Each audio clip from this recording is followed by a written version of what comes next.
Hello, welcome to Forward City Church's Christmas video for 2022. Merry Christmas. Merry Christmas, guys. Yeah. Obviously this year's Christmas falls on a Sunday, and so we made the choice to let you guys slow down or, be busy with your people since kind of the world kind of gives you that option, and we wanted you guys to have the option to celebrate with your people without being rushed to another thing. But we're your church family. We want to encourage you and kind of be part of your Christmas celebration, so we've decided to make this video. My name is Trina, and I'm on staff with Forward City. Yeah, I'm Mark, and if you don't know me, I'm the pastor of Forward City Church. Yeah. I'm Sam, and I am in Brett and Sarah Davies' life group. I'm Adam. I'm part of the Martin life group. I guess our encouragement to you guys as you go into Christmas is that we would take some time to, yes, eat good food and give gifts and stuff like that, but also to meditate and focus on and be grateful for the generosity of God in giving us many things, including good food and gifts, like material things, but especially for the gift of Jesus and Him stepping into our lives and saving us. So I guess the first question, guys, that I wanted to throw out there is, what are some examples, I guess, of extravagant generosity that you guys have seen in your life? Got some? Yeah, I have an experience. When John and I were first married, we got married right after university, so we didn't have a lot of money. We were working jobs that weren't what we were supposed to do with the rest of our lives, so they were just the kind of jobs you could find. And what was happening was debt was piling up, and we had student loans, and the bills started to pile up, and at the time, our pastor at the time just met me one day, and he handed me an envelope, and what was inside was the exact amount of money that we needed for a utility bill that was coming up. And I hadn't told anybody about it. It was just something that we were keeping, close to home or whatever. And I hear other people's stories that people have the same sort of stories. And what always moves me about the experiences was just the effect it has on the receiver. And I know the giver is also being blessed, but the person who receives the generosity, I mean, it's life-changing and it's unforgettable. So so that was just one of the experiences. It's the exact amount. It was almost to the dollar. Wow. It was crazy. Wild, and also what God can do, right? Yeah, I love that because we ask God. You prayed about it, and then God gives it, and then we're surprised. Yeah. Oh, God, how did this How get did here? you know the exact amount? Right, exactly. Of course Yes, God I knew this. Yeah. God knew So- every moment, every part of it. So for us, we had a really extravagant thing happen once. So I had a friend of mine who had been, blessing and just being a part of his life, and he asked me one day. He said, "What kind of barbecue do you want?" And I was just getting into barbecuing at that time. I had bought a bunch of cheap barbecues, and I'm like, "Well, the barbecue I want is kind of expensive, so that's why I haven't gotten it yet." And he's like, "What kind is it?" And I said, "Why do you want to know?" And he said, "Because I want to buy it for you." So I'm automatically thinking, okay, get the cheapest barbecue possible because I don't want him spending that kind of money. And he said, "No, if you had the money, what would you get?" So I thought about it for a little bit and said, "Well, this is what I would get, but I don't want you to buy that for me." And then, so I told him, "No, you can't, just without a doubt, you cannot buy this for me." And then about a couple of days later, I was talking to a friend of mine, and he said, "Mark, why won't you let him get it for you?" I said, "Well, it's too much. Like, it's way too much money for him to spend." He says, "Then you don't understand generosity." I was like, "Well, what do you mean I don't understand generosity?" He goes, "Mark, you give and you give and you give. But if you really want to understand generosity, you have to learn what it is to receive as well. Because if you can't receive, if you only give and you don't receive, then you don't know generosity because you're not allowing someone else to be generous in your life." So I prayed and I humbly accepted a barbecue that was way more money than I would ever spend on a barbecue. And it was one of the most extravagant gifts of generosity that I've ever had. And I learned an incredible lesson that I'm not as generous as I like to think that I can. That's beautiful and rebuking. Now, now you're like a barbecue. I like barbecuing. Yeah, You're a grill master. Maybe that's the term. I've now like, purchased other barbecues. Okay, yes, what I was going to say, was this pre-grill master Mark? So this catapulted you. this sent me into a whole new stratosphere of barbecuing. Absolutely, it did. Wow. It's fantastic. I love it to know. But you know what the cool thing is that you had this extravagant gift of generosity, and now actually your love of barbecuing gets to bless other people all the time. You know what I mean? Yeah, like, sure. in a lot of ways, that's a Hallmark movie could be made about. Your yes. barbecue. So as we're talking about generosity that has been shown to us, what are some tangible, practical ways that we can be generous in whatever circumstances we are in this Christmas or throughout the year? Easily tangible practices. Yeah. I would say is small tokens of compassion and perhaps small tokens of your time. Generosity as small as perhaps a coffee, hello, how are you, to a stranger. It can lift their spirits. It can change their day. It's those small things that you may take for granted, but it may make somebody else's day absolutely pleasant. And I think that needs to be practiced a little more. You've challenged me in this area because you've literally given the coat that you're wearing to someone else. Absolutely. But you don't do that so that you're lifted up, but you do that because there's a need and God calls you to do that. There's been a couple of times some things you've done, I've seen you with a coffee with someone that you just buy, and you actually don't even just buy them a coffee, you actually sit down with them and have a coffee with them. It has impacted me in such a way, it has profoundly impacted me. So it's something that I'm still trying to learn how. Some just need somebody to talk to and hear their story, right? Because a lot are so quick to shun them away because they see their hardship and label their hardship as what they are. But who are we to post judgment? So it's easier to be a listening ear. And I believe there is a Bible shirt. If you have a shirt, give it to another.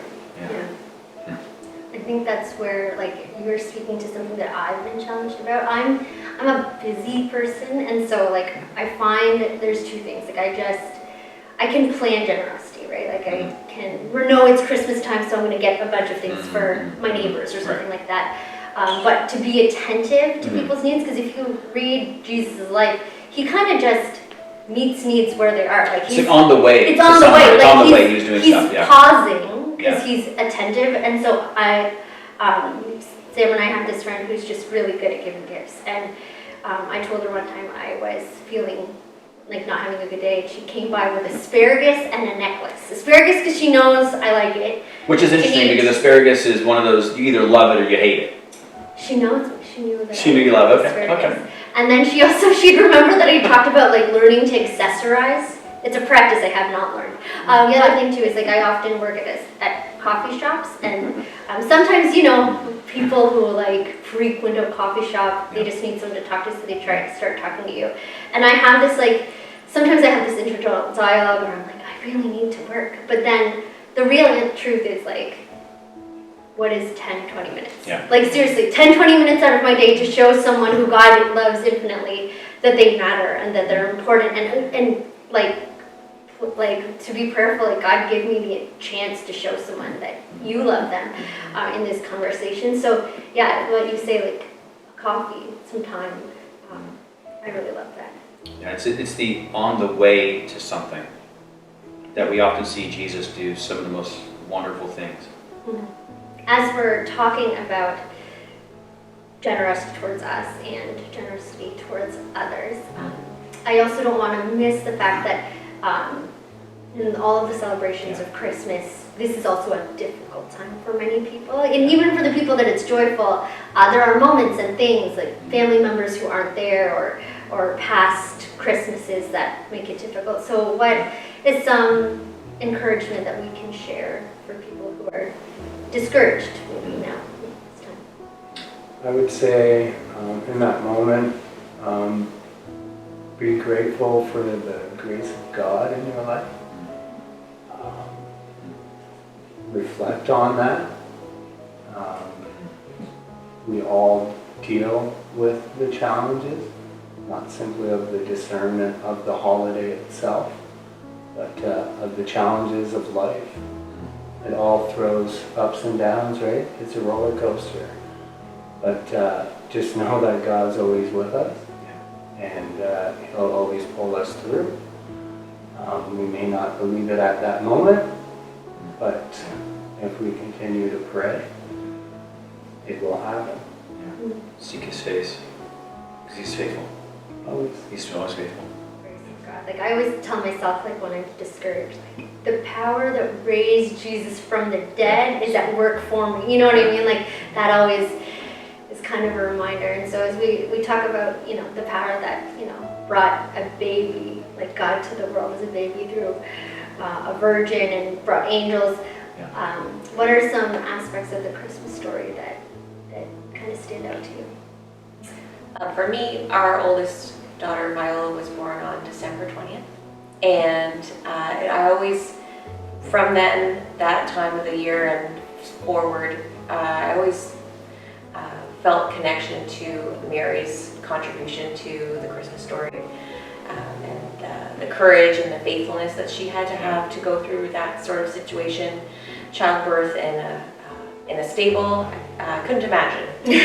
And with Viola being born then, it definitely moved me to her part of the story, and just about babies and the anticipation, the first look, and the emotion that comes with like a baby coming to this world. The mother's reaction, obviously, and then those other people that are involved as well, like the fathers and the grandparents and aunts and uncles and anybody else who's and waiting for that baby.